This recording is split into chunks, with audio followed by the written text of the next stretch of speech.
He says there's been interest from English clubs in Giakoumakis, the 27-year-old, £2.5 million signed last summer from Venlo, top scorer last season, joint with Charles Cook. But he started off the bench so far this season, and that's not a surprise. But he's untouchable, is what the word is from Celtic. There's no way they would want to lose Giakoumakis, John Hartson, would they? They love him there. The crowd really have taken to him. He was so impressive last season when Kyogo was injured for the back end of the season. Was very pivotal in Celtic winning the championship.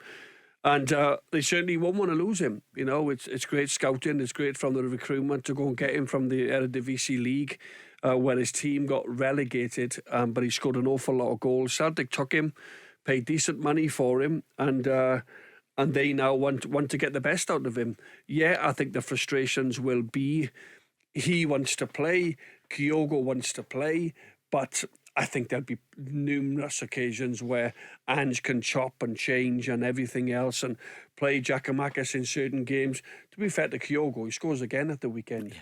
What sometimes you got to, because Ange plays this one striker through the middle, and with the two wide men, generally Abada and Jota, it only allows you to play one striker up. I was blessed in the Celtic team because we could play two up because they played three at the back, wing backs, three in the middle of the park, and that enables you to play two strikers. Ange doesn't particularly do that. Were you ever frustrated, John, when it was Sutton, Larsson and Hartson? You couldn't all play all the time. Well, Chris generally came back into midfield. He was so versatile. Chris could play centre half. Now, he was a better centre forward than what he was in midfield and centre half. But to his credit, he did that for the sake of the team, which allowed to get the three of us in that one, Hartson, Sutton and Larsson, all playing in the same team, where that made the team stronger. But with the way Celtic play, they only play with a one lone striker. But he's just going to have to be a bit patient. But I'm sure Ange is on top of it, and he's only been at the club 12 months. He's had a fantastic start to his Celtic career. Was it 13 goals, you said, Paul? Yeah, it is. Yep, for Giakoumakis. They certainly don't want to lose him, but you're going to get linked to clubs, and there's always agents that want to that want to link their players. I read it about Juranovic as well at the weekend. I got asked the question. What's going on? It keeps going on, and the good thing is when clubs are coming for your players, you know that they're doing well. Yep.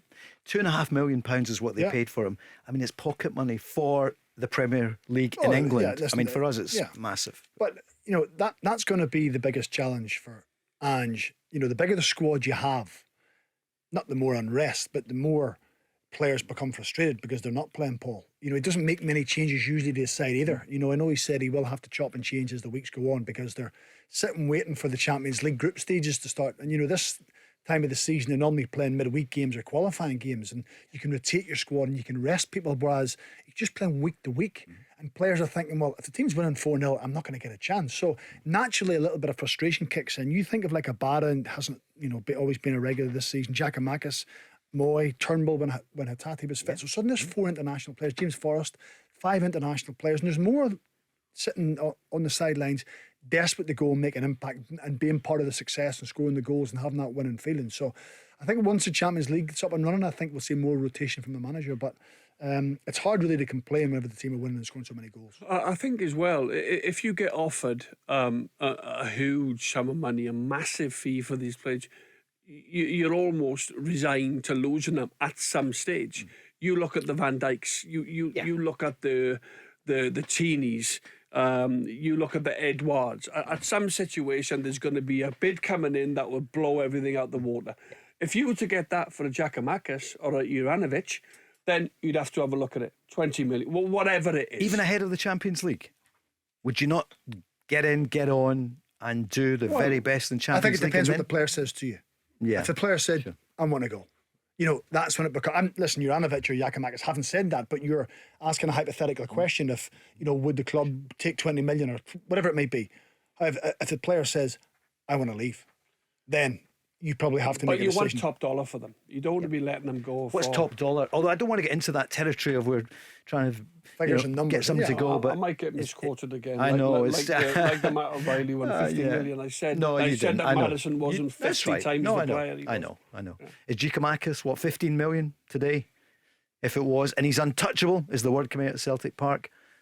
But Fabrizio Romano has been on saying there's interest in England. Big centre forwards. 16 days to go. Big centre forwards who score goals are few and far between, because they can occupy two defenders, they can win balls in the air. He's got a great touch, he can bring people in, he works hard, and he's a fantastic goal scorer. So whatever number you want to put on. I'll tell you what I would say as well, Paul, and it's not, trying to upset anything, that players coming to Celtic and coming to Rangers now are looking in possibly seeing a way into the Premier League. Yeah. You only have to look at Celtic's selling record to tell you that they sell players to the big leagues. And they bring them in, they make them better, they make them more rounded, and they push them on. I'm not talking about this window or next window. Ultimately, further down the line, that's where Celtic will want to get a return on their investment and get good return on their investment. And if you're winning games and you're successful and the boys are playing well in the Champions League and they're winning trophies, there's going to be speculation. Players are going to want to go, and they want to go for the big lights and the big money.